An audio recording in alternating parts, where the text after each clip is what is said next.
natin! Wag na awit!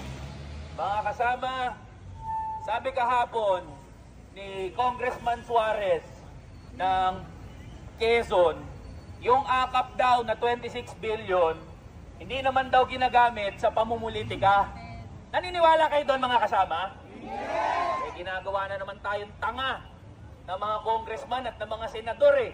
Alam ng taong bayan kung bakit ziniro ang budget sa PhilHealth at nilagyan ng 26 billion ang ayuda para sa Kapos ang Kita program.